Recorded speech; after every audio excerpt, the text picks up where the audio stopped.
Jelando Johnson. I'm a jazz artist and professional musician in Houston, Texas.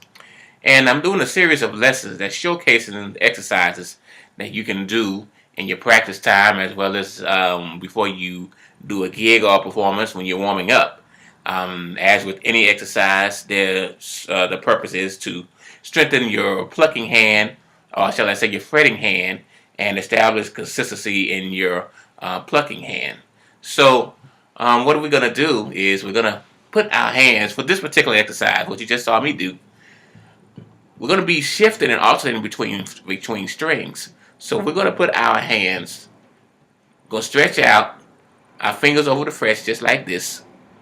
But what you're going to do is you're going to put your first finger, as you can see I have a 4th string bass. So your first finger is going to be on your E string. Your second finger will be on the A string. Your third finger will be on the E string, and your fourth finger will be on the A string. So this is what it's going to sound like.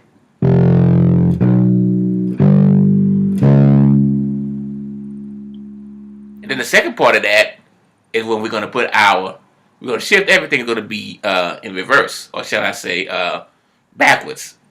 That is, your first finger will be on the A string, second finger on the E string, third string on the A string, and fourth finger on the E string.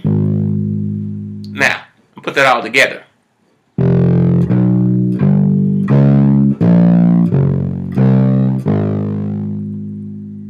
that again.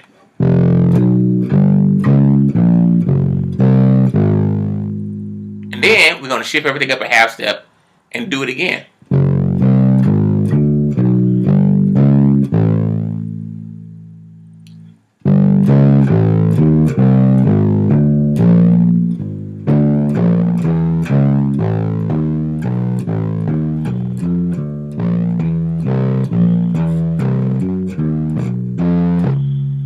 Now, that's the gist of it, the exercise.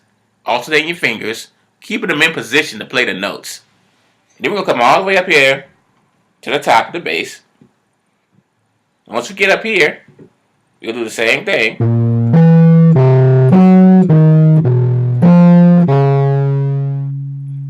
After so, we're going to take it all the way back down on the same strings. And then we're going to go to the next 2 strings and do the process all over again.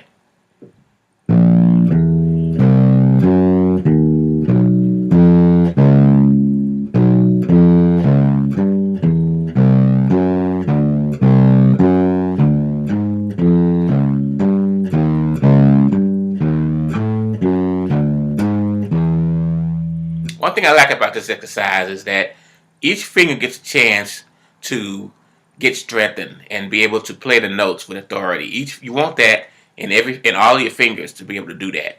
And that exercise, by jumping the strings the way it does, like this,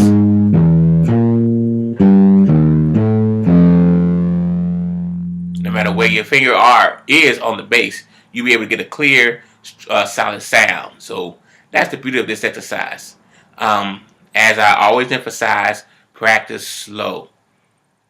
That is no substitute for that. You have to practice slow.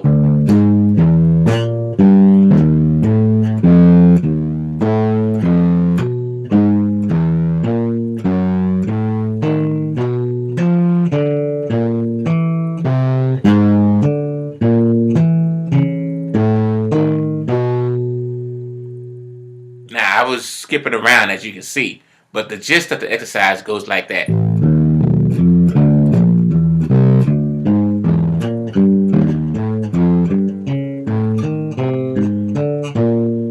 Now, I'll skip it around for the sake of the time, but I want you to go all the way up to the top of the neck and then come all the way back down to the bottom. I suggest you do this exercise, again, in your practice time, specifically. More so that time than your warm-up time before you play a gig. If you want to do it, then you can also. But this is something that you can work out during your time of strengthening your hand and going for a particular sound that you want, the best sound, and also establishing the right technique. So you do that exercise, and I guarantee you will see some fantastic results. If you want to reach me, you can do so at my website, Jelando, Jelando Johnson.com, and you can request Skype lessons. I do those, as well as clinics and workshops and master classes. I do all of that too. So I look to hear from you real soon. And until then, keep on grooving, and I will see you next time.